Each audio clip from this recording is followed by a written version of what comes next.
Hi, Chad. It's a pleasure to see you again. I think this is the first time we're meeting since your appointment to President and CEO at Williams. So first of all, congratulations. Oh, thanks. It's good to see you, Monica. Likewise. So I have to start out by asking any highlights so far in your new role. I know it's been pretty recent since July, but a lot of great things have happened already. So any particular highlights? Yeah, I think the thing I'd say is it's obviously an exciting time for the industry. I mean, it's a privilege to be able to lead a company like Williams. I mean, as you know, the company is over 100 years old. It's got an incredibly rich history, built some of our nation's most important energy infrastructure, and the team, here is super engaged and excited about kind of the mission ahead. And it's neat to see this time the health and strength of the company. The relationship, that I've had, you've known our former CEO, Alan Armstrong, really well. He's moved into our executive chair role. And so he and I get to continue to collaborate with the board, but also with, a team that I think has had great success over the last 5 years, but now looking ahead, faced with arguably an even better opportunity set just because of the importance of, the topic we're going to be talking about at your conference. I mean, natural gas and the importance for further decarbonization, but also economic opportunity, and now the next generation of technology. So yeah, I'd say just an exciting time to be taking on the role. And so, again, really privileged to be doing it. Wonderful. And yes, we had Alan, of course, and you at last year's North American Gas Forum. You'll be back. I'm sure Alan is delighted to have you take it forward from where he left it with you and the wonderful Williams team. It's been a exciting, fascinating fascinating year for the energy industry as a whole. Natural gas, of course, we're following that particularly closely. Let's dive right in and let me ask you a few questions. So something I'd like to start with, probably not surprising, is Williams has of course emphasized speed to market, power and pipeline solutions to support the surging electricity loads from AI, data centers, industrial demand. That's what you'll be speaking at the North American Gas Forum as well about. What would you say? How does Williams see the interaction between short term, how natural gas is going to serve that surging power demand, and then maybe longer term also how that fits in with industry decarbonization goals? Yeah, and the first thing I would say, which has been haunting me, but I think also helps frame the opportunity and the challenge. Over the last 25 years, the United States has not grown electricity production at all. If you actually look at a chart, it's a pretty, haunting kind of statistic. You go all the way back to the year 2000, and at that time, the US was a third of global manufacturing capacity. We were the dominant electricity producer on the planet. We were also the dominant manufacturer on the planet. Fast forward 25 years, we haven't grown electricity production at all. It's been flat. As we know, China has dramatically increased their manufacturing. They've grown by almost 10 times. China is now the dominant manufacturer on the planet and the dominant producer of electricity. And so, you mentioned this opportunity that we have of rapidly, increasing electricity demand here in the United States.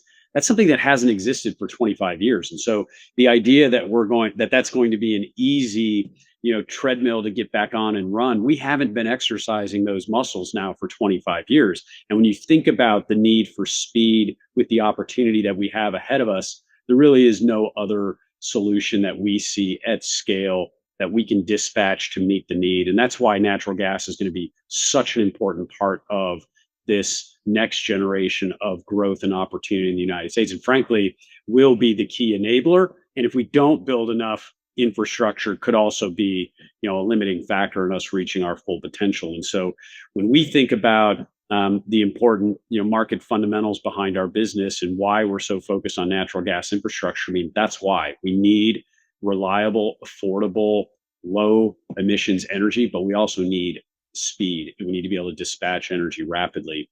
And I don't think those have to work, against one another. You ask about decarbonization. We know natural gas was the most powerful decarbonization tool we had in the United States over the last 10 years by displacing coal. I mean, just in our footprint alone, we still have over 50 coal plants operating that if we converted to natural gas, it would be the equivalent of removing 100 million cars off the road each and every day from an emissions perspective. So there's still a lot that we can do while we get back to growing electricity production, manufacturing, industrial reshoring, and importantly, technology and data centers. But also, we can continue to use natural gas as a great and powerful decarbonization solution. And you mentioned scale and speed and how rapidly we can do this. And of course, I think we can all agree gas is part of the solution and a pretty big part of the solution in the short term. Hard to imagine it in any other way. I also think, of course, it's important, right, to have an all of the above approach. And you mentioned a lot of things there. Let's talk a little bit. I mean, the scale is just incredible if we think about it. And I'd love to, two of the big things, related topic that goes in here is infrastructure and permitting reform. Lots of infrastructure to be built, much that we need to do there. What do you think is needed to advance projects both on the domestic level and then also internationally? And this is interesting timing, right? Because we just had the Woodside announcement with the Williams partnership yesterday, I think. So also just hot off the press. And so many announcements that happened this year. Tell us how you're looking at that, and yeah, what do we need to do as an industry and solve for? Yeah, I mean, I mentioned the electricity growth not having been growing over the last 25 years and the need to ramp that up. Well, we haven't had the muscle built to lift those weights. And you think about just the traditional sector of moving gas around the country. I should tattoo it on my arm, but it would hurt because every year I'd have to update it. But there's this fundamental chart that shows the growth in natural gas demand in the United States, which has grown by over 50% in the last 10 years. We've only grown pipeline capacity by about 25%. So half of the amount of capacity needed to deliver the demand that has grown. And we haven't grown storage in the United States at all. And if you think about our infrastructure, I mean, natural gas storage, we can store 4 trillion cubic feet of gas in the United States. That in a market of 100 BCF a day, that's 40 days of storage. That's the world's largest battery. It is the most flexible energy value chain that we have on the planet, but we haven't been investing in it and keeping pace with the demand that has grown over the last 10 years. And now we talk about the next 10 years of growth being driven by LNG exports, and now this incredible AI data center opportunity here at home. So we absolutely have to get back to building. It has become very difficult. I've been talking about just this year, we closed out a litigation on our Atlantic Sunrise project, the last litigation on our Atlantic Sunrise project. That project started in 2012, went in service in 2017, and we just finished the last litigation in 2025. 13 years of litigation. We won every single lawsuit that was brought against that project.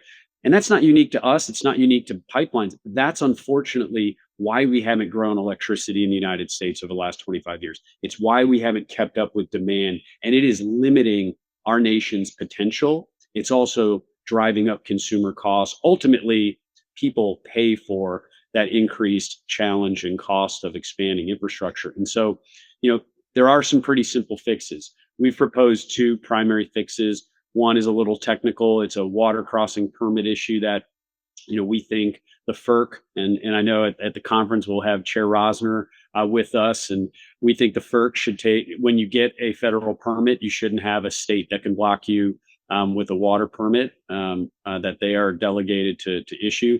But then importantly, judicial reform. I just mentioned the litigation challenges that we have in the US, and this is not unique to pipelines. This is any infrastructure. If we want to build renewables, if we want to build transmission infrastructure to power data centers and win the race for artificial intelligence, I think we've got to be able to build infrastructure. Today, you can be, an angry activist in California, and you can file a lawsuit against a project in Pennsylvania. We need to make it so that you have to be directly impacted potentially by a project to bring a valid claim against that project. And so that's a very simple, very common sense, I think, improvement that we can make here in the US. And then you have to increase the standards so that you can't bring frivolous lawsuits. I mean, clearly we've won every lawsuit that's been thrown at us for every project that we have now in service, all that does is extend time, increase cost, ultimately increase the cost to the consumer. And so those are some very simple changes that will take Congress acting in a permitting reform bill. But we are advocating for those changes because as a country, we've got to get back to building. So I think the two really important things here are we need to build faster, and ultimately, if there are delays, the consumer is paying for it. And also, don't tattoo things on your arm that change every year. I know that's a bad practice. Yeah. Any collaborations in that space that you see as particularly essential? Yeah, I mean the partnership between what's really neat about the time right now is we're seeing the convergence of energy with opportunity like we've never seen before, and it's very clear. We're seeing the need to build technology, and this technology is heavily dependent upon energy, and so the alignment of the different partners across the value chain. I think there's also a growing recognition that there's not an us versus them reality. I think we may not always be told that, but you can't increase renewables in the United States without increasing natural gas infrastructure to power and make up for the intermittency that we introduce when we have solar and wind, so that when the sun sets or the wind slows down, natural gas is what we use as the tool to pick up the slack and keep our energy systems in balance. And now we know we aren't going to be able to produce this incredible technology of the future without truly converting energy into intelligence. I mean, that's what we're doing when we make what are intelligence factories out of these data centers. And so we've got to be able to bring energy together with technology. So the good news is there's a growing awareness of the interdependency of virtually everything when it comes to energy. So I think those relationships are really important, and now getting the alignment of voices lifted across the industry, I think will be really important. The challenge I'd say though that we're having is we do have to come together. We are seeing some of the highest increases in energy prices here in the United States this year, and frankly, if you look back at kind of recorded modern energy history, some of the highest price increases in the history of modern energy are coming, to bear. And so there is an energy affordability issue that we have to address. We've got to be able to grow, but we've also got to be able to increase the reliability and availability of energy just for everyday use. Yeah, it's a good reminder what's happening this year, how energy is powering a lot of things, right? There's not a day where you that goes by without mentioning ChatGPT, AI, data centers, and that doesn't work without energy. So it's a good reminder of that. Talking about collaboration, we have our North American Gas Forum coming up in less than 2 months, beginning of December. Williams is a platinum sponsor. We're delighted to have you. And I'd love it if you could share just a little bit what the company sees, the value you see in the dialogue, of course, as a repeat platinum sponsor, and then also what are some of the specific outcomes and maybe cross-sector conversations that you're most looking forward to advancing? Yeah, I just mentioned a few of them. I mean, coming together in the nation's capital, I think, is always important, and having a voice that we can bring that helps inform good policy and good decisions that need to be made, and it is super important. I know I'll be sharing the stage, with you, and we'll have Toby Rice with EQT, and I think we'll have the chairman of FERC. I mean, these are important voices to come together to show that we can produce the most affordable, most responsible energy on the planet. I mean, this is our strategic advantage as a country. We can produce energy so efficiently that we can transport it over vast distances, liquefy it, and ship it to friends and allies around the world. I say this all the time. You'd imagine if we hadn't have been able to double LNG imports into Europe when Russia invaded Ukraine. I mean, that's what we were able to do because we produce low cost, reliable, affordable energy, and we can ship it to our friends and allies around the world. So making sure that people understand the strategic importance of this industry, and that's on display each and every day. We've got to show people that, but also the enabler for the future. You can only grow your economy, you can only achieve your full potential if you have access to affordable, reliable, clean energy. And we are absolutely, I say this all the time, we are not a natural gas company. We're an energy infrastructure company, and we are focused on solving the world's greatest challenge, which is providing clean, affordable, reliable energy for growing demand. And when we look at the tools that are available to do that,